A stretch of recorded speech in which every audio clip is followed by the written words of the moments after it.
Para kekasih, pada petang hari ini saya akan masuk pada kelanjutan daripada serial kita Setahun Hidup dalam Realita Janji Allah. Dan saya yakinkan Anda pada bulan 9, bulan 10, bulan 11, bulan 12, pada 5 bulan yang akan datang, biarlah benar-benar realita janji Allah terjadi dalam hidup saudara. Kalaupun itu belum terjadi sampai dengan detik ini, angkat tangan saudara. Tuhan Yesus, hamba percaya ada hal-hal yang belum terjadi, yang menyangkut keajaiban dan kekuasaan-Mu. Biarlah itu Kau jadikan di dalam tahun ini.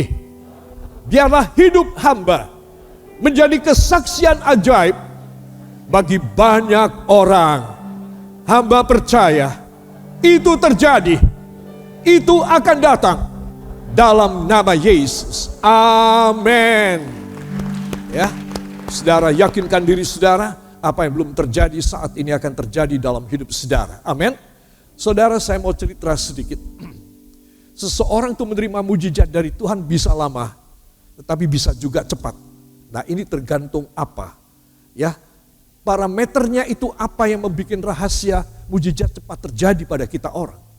Saudaraku, kalau saya mempelajari firman, kalau saya mendengarkan suara rema, suara Roh Kudus, maka saya yakin hanya ada satu hal saja yang bisa membuat percepatan dari mujizat terjadi dalam hidup kita orang, yaitu hati yang suci.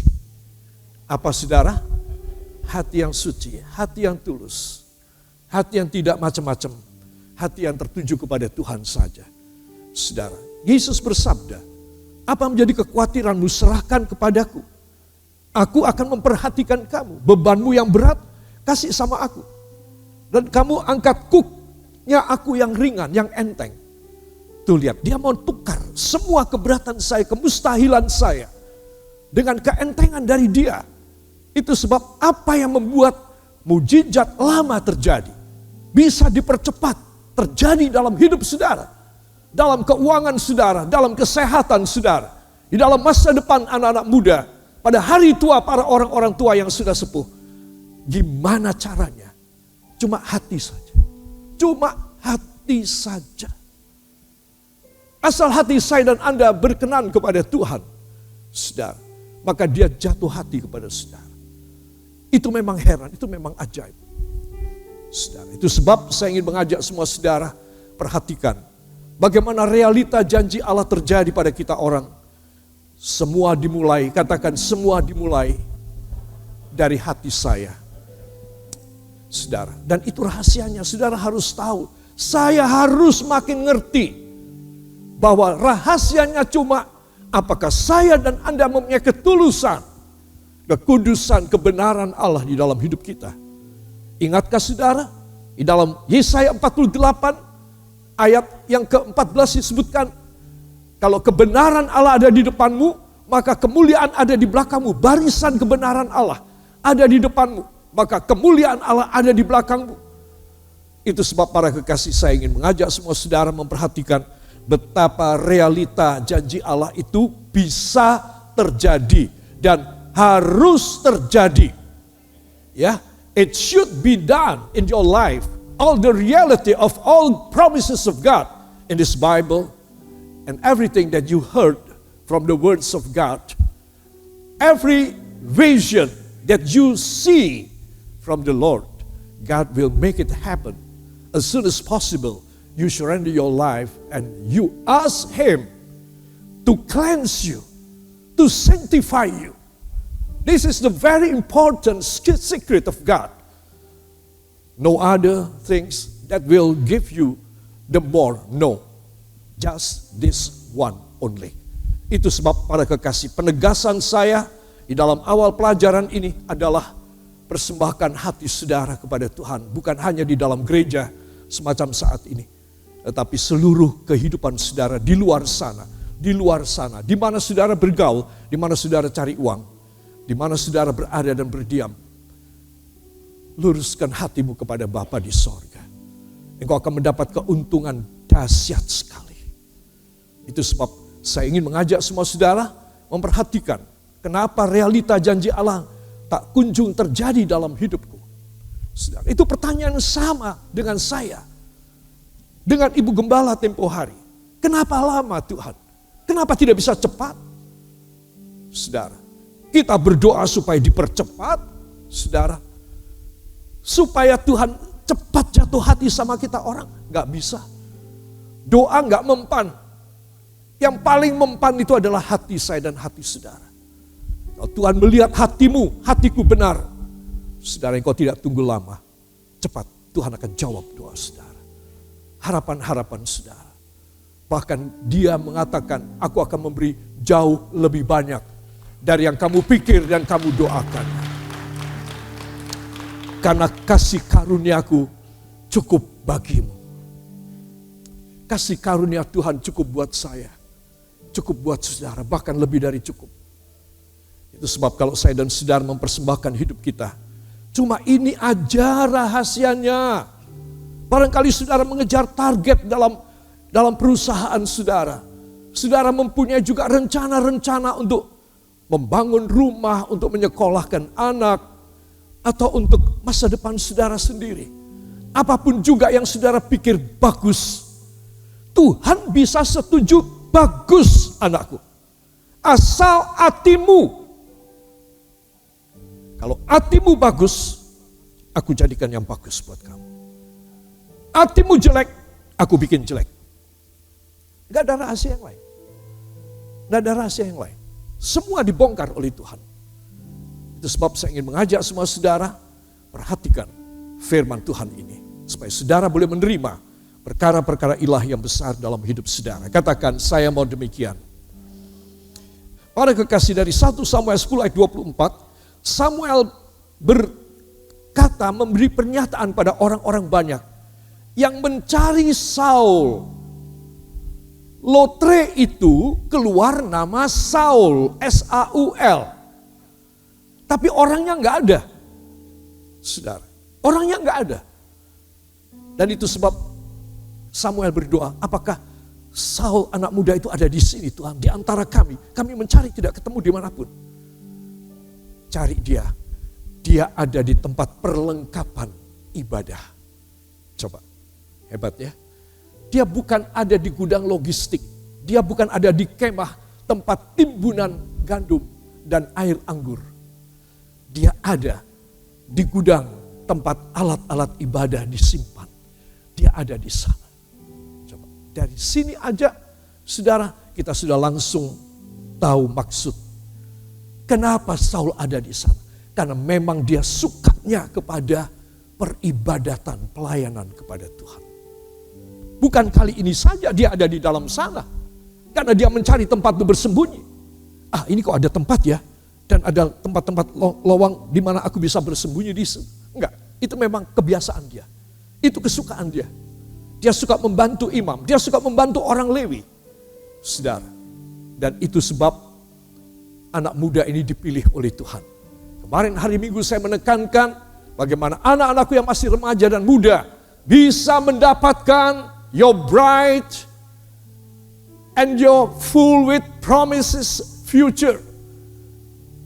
Gimana engkau bisa dapat yang terbaik, yang gemilang deh, pokoknya yang extraordinary.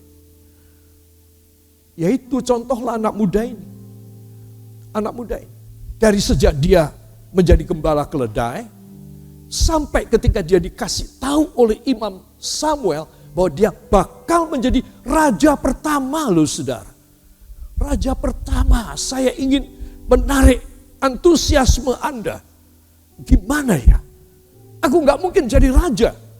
Tetapi setidaknya belas kasihan Tuhan itu harus turun juga kepadaku. Saat-saat di mana Tuhan mau pakai aku, saat di mana Tuhan mau memberikan yang istimewa kepadaku. Aku ingin aku mendapat bagian juga dari pemberian dan rencana Allah yang istimewa. Saudara, seorang anak muda yang seperti Saul ini, dia tidak akan kehilangan apapun di masa depan. Dia akan ketambahan banyak hal di hari depannya. Itu sebab para kekasih perhatikan. Kamu lihatkah orang yang dipilih Tuhan itu? Nah, mereka mendapatkan Saul. Saul, kenapa kamu ada di sini? Samuel berkata, coba kamu berdiri. Dan dia berdiri. Semua orang laki-laki Israel yang paling tinggi cuma sampai di pundak dia. Kepala ke bawah. Dia leher kepala lebih tinggi. Saudara, itu Samuel berkata, kamu lihatkah orang yang dipilih Tuhan itu? Sebab tidak ada seorang pun yang sama seperti dia di antara seluruh bangsa itu. Hebat sekali, bukan hanya karena postur tubuhnya, saudara, tetapi karena tempat di mana dia berada. Postur tubuh ia juga disebut juga oleh hamba Tuhan ini.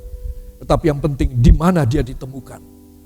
Saudara, anak-anakku yang masih muda, engkau mencari pasangan hidup yang wow, yang modern, yang gak karu-karuan. Saudara, dan engkau pergi ke kafe, ke bar, night club, dan engkau ingin mencari pasangan hidupmu di sana, engkau akan mendapatkan yang paling jelek di dunia. Saudara, di mana engkau harus mencari pasangan hidupmu. Tuhan akan memberi kepadamu anak-anak muda yang suka di dalam pelayanan di rumah Tuhan. Dan itu pasti masa depanmu luar biasa. Baik anak-anak cowok yang mencari pemudi-pemudi maupun pemudi-pemudi yang mau mencari cowok-cowok yang laki, pemuda-pemuda untuk pasangan hidup. Kalian berdua harus klop dan klik satu dengan yang lain. Kedua-duanya harus mencintai rumah Tuhan. Mencintai rumah Tuhan itu istimewa. Dahsyat banget. Saya salah satu buktinya. Saya pulang dari kuliah di Surabaya. Maka pulang saya makan, saya ganti pakaian, saudara. Dan itu kira-kira jam 3:30, 4, saya pergi ke proyek pembangunan gereja saya, ya, dari om saya.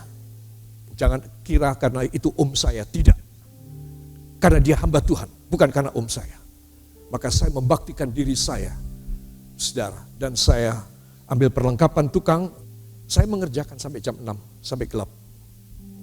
Saudara, dan memang Tuhan menaruh saya di teknik sipil, jadi saya tahu semua pekerjaan. Saya membetulkan mereka punya pekerjaan yang tidak karu-karuan. Saudara, itu di luar pikiran saya. Saya belum tahu firman yang seperti ini. Tapi saya cuma tahu saya mau mempersembahkan hidup saya yang masih muda kepada Tuhan. Untuk rumah Tuhan. Saudara, kalau ada kekurangan, saya tahu kalau aku kerja ini, semen sudah tidak ada. Ya saya pergi dulu ke toko besi yang terdekat toko bangunan. Saya beli beberapa kilo saja, 10 atau 15 kilo.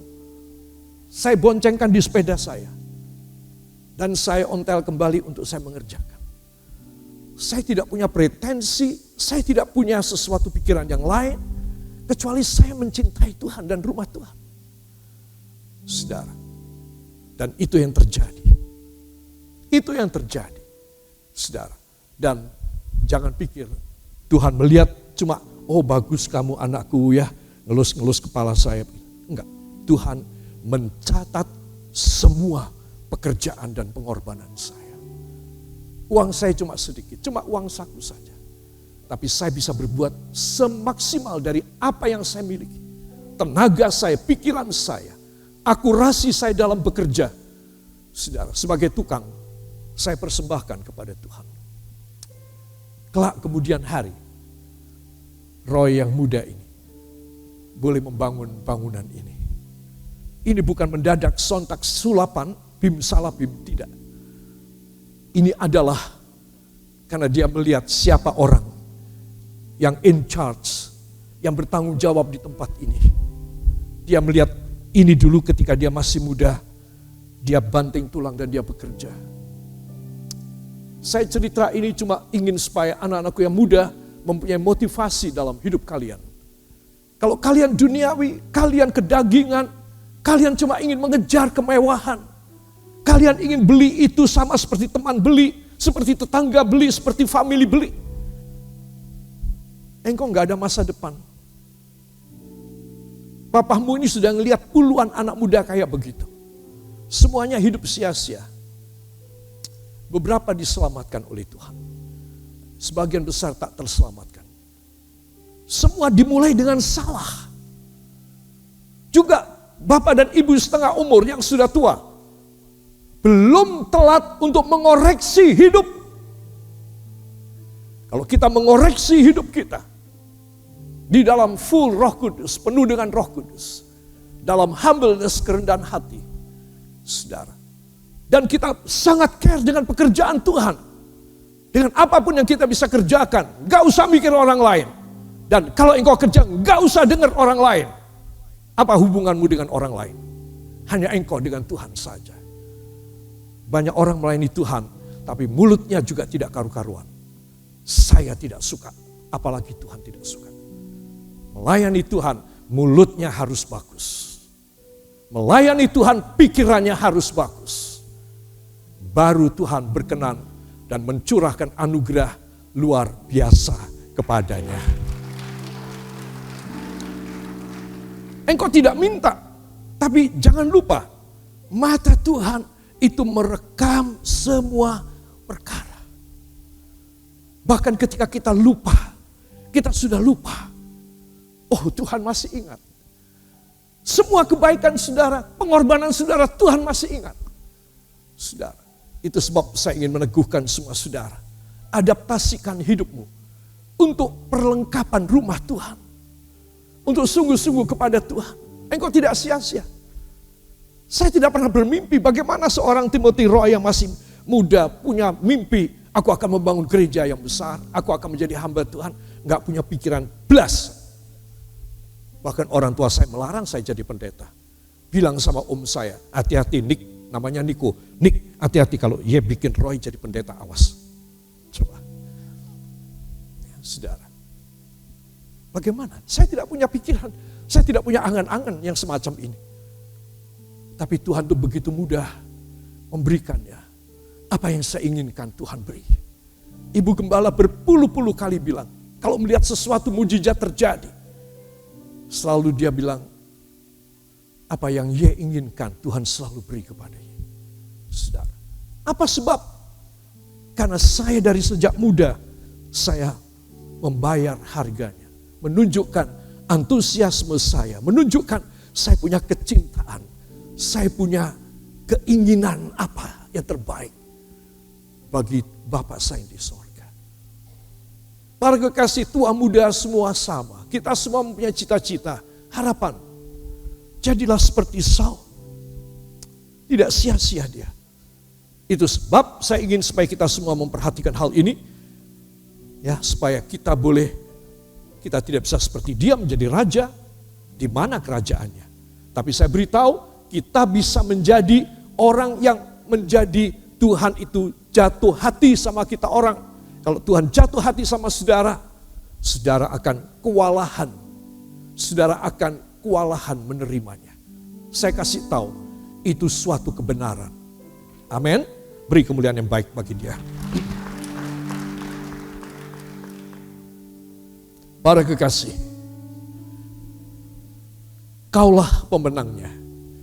Kalau Samuel berkata kepada orang-orang Israel, kau lihatlah orang yang dipilih Tuhan itu. Ya saudara, maka saya merindu, Tuhan tolong, please lihatlah hamba. Walaupun hamba tidak seperti Saul, tapi tolong lihatlah hamba. Tuhan lihatlah pada jemaatmu ini. Kami semua tidak mungkin menjadi raja, pembantu raja pun tidak. Tetapi Tuhan, kami mempunyai hati yang mencintai Engkau dan pekerjaan-Mu. Itu sebab Tuhan pasti akan menjadikan saudara pemenang. Katakan, saya pasti jadi pemenang. Bukan terhadap sesama manusia, tetapi terhadap diri saya sendiri. Terhadap pekerjaan iblis. Dalam nama Yesus. Amin. Saudara, Yesaya 58 ayat 9-14 pada ayat yang ke-9. Tuhan berfirman, akulah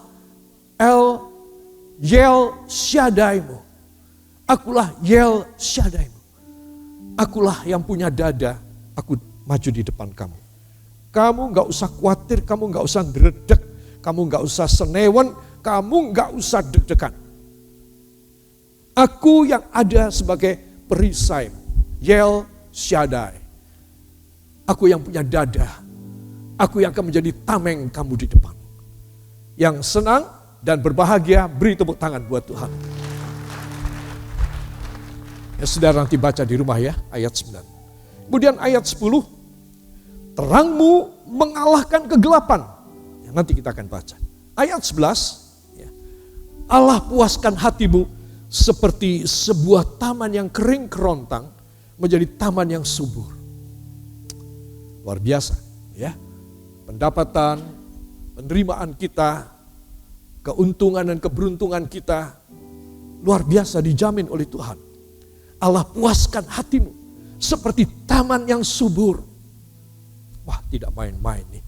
Siapa yang bisa menghambat anak Tuhan yang menerima ayat 11 ini? Ya. Ayat 12. Kau kan bangun reruntuhan. Kau akan bangun reruntuhan. Kau lihat di situ ada reruntuhan. Engkau bertanya, siapa punya tanah ini? Bangunan yang runtuh ini milik siapa? Engkau mendapat info, oh si X yang punya. Engkau akan datang pada si X dan engkau akan bilang, aku beli, aku akan bangun. Itu ayat 12. Engkau akan membangun semua keruntuhan. Kemudian si A, si B, si C melihat bahwa engkau itu pandai mengatur dan pandai membangun yang sudah runtuh.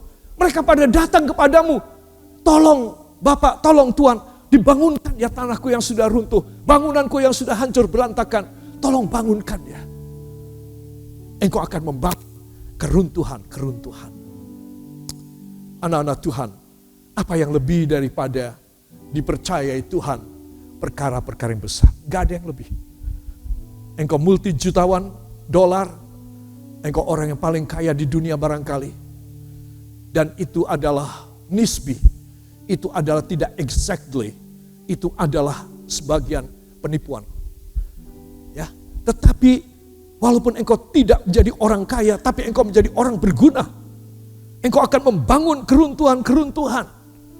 Barangkali itu anak saudara, menantu saudara, cucu saudara, saudara sepupu Anda, ataupun itu barangkali keluarga dari orang tua Anda.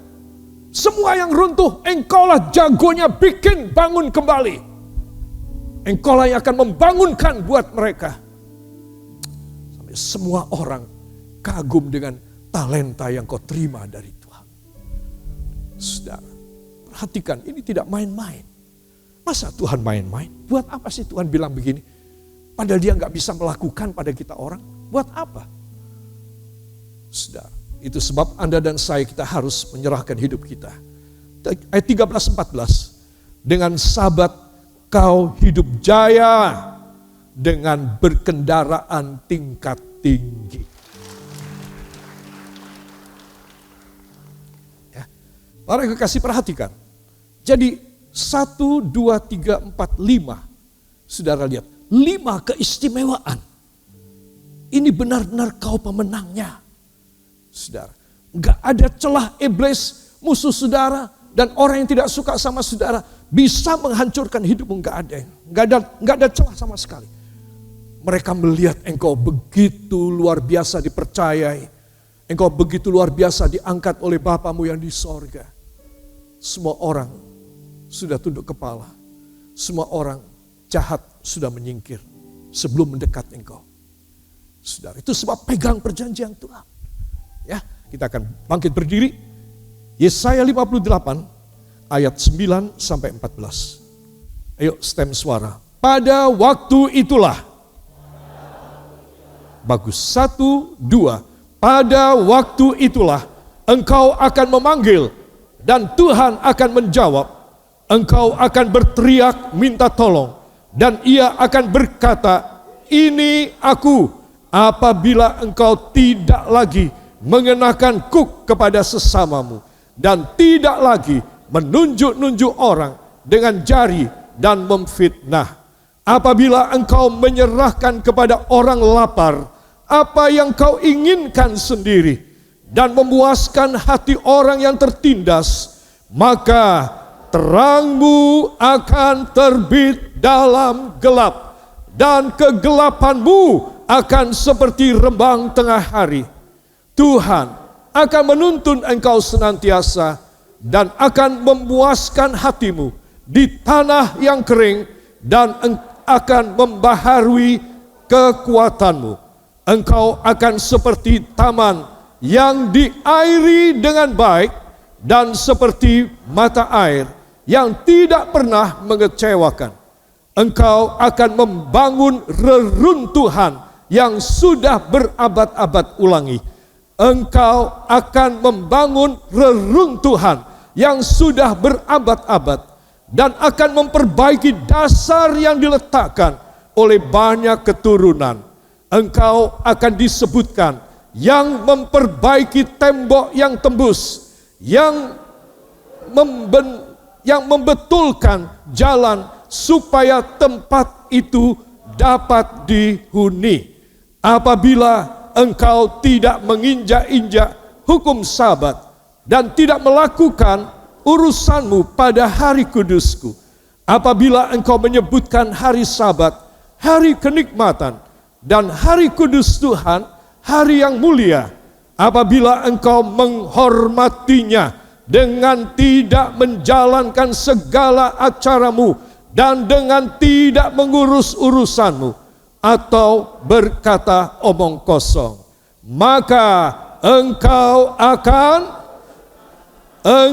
akan bersenang-senang karena Tuhan, dan aku akan membuat engkau melintasi puncak bukit-bukit di bumi dengan kendaraan kemenangan. Aku akan memberi makan engkau dari milik pusaka Yakob, bapa leluhurmu, sebab mulut Tuhanlah yang mengatakannya. Amin. Terima kasih. Silakan duduk kembali. Wow. Semua katakan wow. Ya, jangan nakutin orang.